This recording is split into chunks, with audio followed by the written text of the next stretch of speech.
मित्रांनो, तुझेचे मी गीत गाता आहे या मालिकेच्या आजच्या भागामध्ये आपण पाहणार आहोत.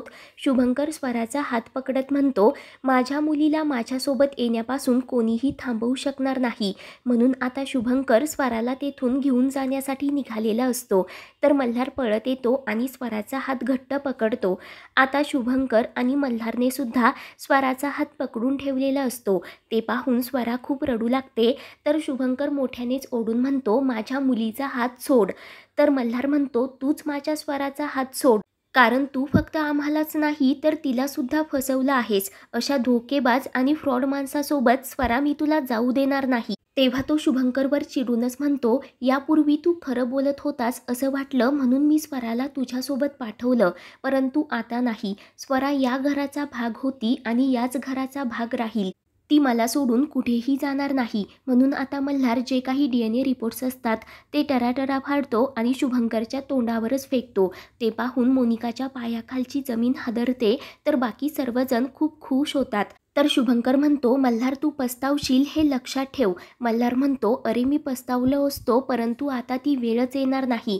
आणि तू खूप बोललास, यापुढे एक शब्दही बोलू नकोस. आत्ताच्या आत्ता इथून चालता हो. आणि आता मी शांततेत सांगत आहे, पण जर माझं डोकं फिरलं ना तर मी काय करू शकतो याचा तू विचारही केला नसेल अशी धमकी देत असतो. तेव्हा तो स्वराला मिठी मारत म्हणतो, माझ्या या निरागस मुलीची तू किती मोठी फसवणूक केलीस. आत्ताच्या आत्ता तिची माफी माग. तर शुभंकर म्हणतो, माफी तर मागावीच लागेल, पण तुला, आणि ते पण कोर्टामध्ये. तुम्ही सर्वजण माझ्या मुलीला माझ्यापासून दूर करत आहात ना, त्याचे परिणाम तर तुम्हाला भोगावेच लागतील. शुभंकर ठाकूरमधील सैतानाला जाग केलंय तुम्ही. मग आता दम असेल तर लढून दाखवा. ते ऐकून मोनिका खूपच घाबरते. ती मल्हारला म्हणते, अरे आपला काहीतरी गैरसमज होतोय. एवढी सगळी अनाथ मुलं असताना तो आपल्या स्वराला कशाला घेऊन जाईल. तर मल्हार मोठ्यानेच ओढून सांगतो, कारण माझी स्वरा लाखात एक आहे. आणि मोनिका, तिला अनाथ म्हणायची चूक पुन्हा करू नकोस. ती या घराची सदस्य होती आणि या घराची सदस्य राहणार. तेव्हा तो शुभंकरला विचारतो, काय रे तुझ्यात एवढा ओव्हर कॉन्फिडन्स कुठून आला की तू कोर्टामध्ये जाऊन लिगली स्वराची कस्टडी मिळवशील. तुला असं वाटतंय ना, मग जा कोर्टात. मी पण बघतो तू काय करतोस ते. त्यावर शुभंकर म्हणतो, ॲक्सेप्टेड. आणि स्वराला सांगतो, बाळा आत्ता मी इथून जातोय, पण एक गोष्ट लक्षात ठेव, तुझा खरा बाबा मीच आहे. आणि मल्हार कामत, तुला मी फक्त उद्याचा 1 दिवस देतो तुझी चूक सुधारण्यासाठी, नाहीतर तुझ्यासोबत तुझी अख्खी फॅमिली जेलमध्ये असेल माझ्या मुलीला माझ्यापासून दूर करण्याच्या आरोपाखाली, हे लक्षात ठेव. म्हणून आता शुभंकर लगेच तेथून जाण्यासाठी निघालेला असतो. स्वरा रडतच म्हणते, मल्हार गुरुजी मला त्यांच्यासोबत जाऊ द्या.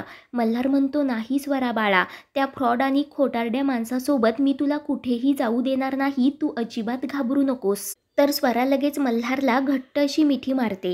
ते पाहून सर्वजण खूपच खुश होतात. मोनिकाचा राग मात्र अनावर झालेला असतो, परंतु नाईलाजाने ती सुद्धा शांतच असते. त्यानंतर मोनिका तिच्या डॅडला फोन करून म्हणते की खूप मोठा प्रॉब्लेम झालाय. जी गोष्ट घडू नये यासाठी मी प्रयत्न करत होते, शेवटी तेच घडलं. त्या विजयने आपला सगळा प्लॅन फ्लॉप करून टाकला. कारण त्याने मल्हारला सगळं खरं सांगून टाकलं की शुभंकर आणि स्वराचे जे काही DNA रिपोर्ट्स होते ते सगळे खोटे होते. तेव्हा ते ऐकून मोनिकाच्या डॅडला तर मोठा धक्काच बसतो. मोनिका म्हणते, तो सनी तर खूप चिडला आहे. कस्टडीच्या गोष्टी करत होत्या. मला या गोष्टीची भीती वाटत आहे. जर हे प्रकरण असंच वाढत राहिलं तर सनी आणि माझं सत्य समोर यायला आता वेळ लागणार नाही. तेव्हा मोनिकाचे डॅड म्हणतात, असं तर नाही ना की स्वराने तुझ्या धमकीबद्दल त्या शुभंकरला सगळं सांगितलं असेल. त्यावर मोनिका म्हणते, नाही रे, ती तर अजूनही खूप घाबरलेली आहे. तेव्हा मोनिकाचे डॅड तिला सांगू लागतात की आता फक्त 2च गोष्टी इम्पॉर्टंट आहेत. एक म्हणजे तुला मल्हारला आणि तुझ्या फॅमिलीला त्या सनीपासून प्रोटेक्ट करायचं आहे, आणि दुसरं म्हणजे त्याला तुझ्यावर तुझे जे काही इंटेन्शन्स आहेत त्यावर संशय येता कामा नये. मुख्य म्हणजे ती स्वरा पुन्हा शुभंकरकडे गेली पाहिजे, असं तू काहीतरी करायला हवं. त्यावर मोनिका विचारते, अरे डॅड, पण हे सगळं मी कसं करणार. तेव्हा मोनिकाचे डॅड तिला पुढील प्लॅन सांगू लागतात की तू शुभंकरला आणखी भडकवण्याचा प्रयत्न कर. त्याला कळू देत की स्वराला त्याच्याशिवाय चांगलं भविष्य आणखी कोणीही देऊ शकणार नाही. आणि इकडे स्वराला शुभंकर खूप डेंजरस माणूस आहे. तो फक्त मल्हारलाच नाही तर अख्ख्या फॅमिलीला काहीही करू शकतो अशी भीती तिला दाखव. आणि मग आपल्या कुटुंबाला मल्हार गुरुजींना वाचवण्यासाठी स्वरा स्वतः शुभंकरकडे जाण्याचा निर्णय घेईल। तर आता मोनिकासुद्धा आनंदानेच होकार देते। त्यानंतर इकडे सर्वजण स्वराला आतमध्ये घेऊन येतात। मंजुळा म्हणते, बाप्पाचे आशीर्वाद घे, कारण त्याने तुझा विश्वास खरा ठरवला। पुन्हा एकदा तुला तुझ्या हक्काच्या घरामध्ये पाठवलं, तू त्याच्यावरच सर्व काही सोपवलं होतंस ना। तर आई आणि क्षमा स्वराला म्हणतात, जेव्हा तू या घरात नव्हतीस ना, तेव्हा हे सगळं घर आम्हाला जसं खायला उठलं होतं। तर मामा म्हणतात, स्वरा बरं झालं तू इथे आलीस, नाहीतर मी तिथे येऊन तुला गावाकडे पळून घेऊन जाणार होतो। नशीब कळलं की तू शुभंकर ठाकूरची मुलगी नाहीस म्हणून। परंतु स्वरा मात्र कसला तरी विचार करत असते। ते पाहून मंजुळा विचारते, स्वरा काय झालं, तू अशी गप्प का आहेस?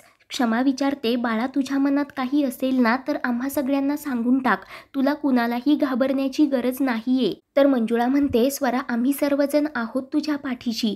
तर स्वरा मनाशीच म्हणते, मी या सर्वांना खरं सांगून टाकू का की मनुका काकूने मला धमकी दिली होती, मी जर खरं सांगितलं तर त्या मल्हार गुरुजीला जीवे मारून टाकतील म्हणून। तेव्हा आता स्वरा सर्वांना खरं सांगून टाकणार। त्याच वेळेला मोनिका तिथे टपकते आणि इमोशनल ड्रामा सुरू करण्यासाठी सर्वजण तुला देवघरात घेऊन आले का म्हणून ती स्वरावर भडकते। तर आई म्हणतात, अगं मोनिका, मग देवाचे आभार मानायला नको का? तर मोनिका चिडूनच स्वराला ओढतच तिच्या रूममध्ये घेऊन येते। स्वरा पाठोपाठ सर्वजण तिथे येतात। तर मोनिका चिडूनच स्वराला म्हणत असते की अजूनही धोका आणि संकट टळलेला नाही। तुझा तो बाप शुभंकर ठाकूर आता खूप चिडला आहे। त्याने उद्या जर मल्हारच्या जीवाचं काही बरं वाईट केलं तर? त्याच वेळेला मल्हार तिथे येत म्हणतो, मी त्याला अजिबात घाबरत नाही। त्या शुभंकरमध्ये जर थोडी हिंमत असेल ना तर त्याने स्वराला घेऊनच काय तिला हात लावून दाखवावा। तर मोनिका म्हणते, वा, मग काय करशील तू? त्याला मारून टाकशील का? म्हणजे या परक्या मुलीसाठी तू आयुष्यभर जेलमध्ये जायला सुद्धा तयार आहेस? आणि या मुलीने अशी काही जादू केली की तू सारखा तिला सपोर्ट करत राहतो? तर मल्हार चिडूनच म्हणतो, मोनिका बस, तू एका मुलीची आई आहेस ना, मग आई असल्यासारखं तरी वाग। अगं माया तर सोड, परंतु एक माणूस म्हणून तुला या मुलीसाठी दयासुद्धा येत नाही का? जो आपला बापच नाही त्याच्यासोबत स्वरा का जाईल? आणि एका बाईने जेव्हा पिहूला सांगितलं होतं की मी तिचा खरा डॅडा नाही, तेव्हा तुझी काय अवस्था झाली होती याचा एकदा तरी विचार कर। ते ऐकून मोनिकाला सर्व भूतकाळ आठवतो। ती घाबरते आणि मल्हारला म्हणते, जरी शुभंकर स्वराचा खरा बाबा नसला तरी स्वराला तिथे काय कमी होतं? तिथे तिला काय त्रास होता? अरे एका अनाथ मुलीला छत मिळतंय यात तुम्हाला आनंद वाटत नाही का? अगं स्वरा, या घरामध्ये ना तुला नेहमी एक अनाथ मुलगी म्हणूनच वागवलं जाईल आणि तिकडे तो शुभंकर ठाकूर तुझा बाप व्हायला सुद्धा तयार आहे। ते ऐकून मल्हार मोनिकावर खूपच ओरडतो। तर मोनिका विचारते, कशावरून विजय भाऊजींनी हा रिपोर्ट मॅनिप्युलेट केला नसेल? विजय विचारतो, पण मी असं का करू? मोनिका चिडूनच म्हणते, कारण तुम्हाला मूल नाही आणि या स्वराच्या रूपाने तुम्हाला आयती मुलगी मिळते म्हणून। ते ऐकून सर्वांना धक्काच बसतो। तर क्षमा म्हणते, मोनिका तोंड सांभाळून बोल। तर मोनिका विचारते, का मी खरं बोलले म्हणून तुम्हाला राग आला का? कशावरून तुम्ही दोघांनी हे रिपोर्ट चेंज केले नसतील? तर मल्हार पुन्हा एकदा मोनिकावर भडकतो। तर मोनिका चिडूनच तेथून निघून जाते। मल्हार म्हणतो, विजयदादा, माझा तुमच्यावर पूर्णपणे विश्वास आहे, त्यामुळे मोनिका जे काही बोलले त्याबद्दल मी तुम्हा सर्वांची माफी मागतो। तर पुढील भागामध्ये आपण पाहणार आहोत, मोनिका शुभंकरच्या घरी जाते तर शुभंकर रागाच्या भरात मोनिकाच्या डोक्यावर बंदूक रोखतो आणि गोळी घालतो। सर्वांना मोठा धक्का बसतो। तर इकडे पोलीससुद्धा मल्हारच्या घरी आलेले असतात। ते पाहून स्वरा खूपच घाबरते। पुढील भागांच्या अपडेटसाठी आपल्या चॅनलला सबस्क्राईब करा।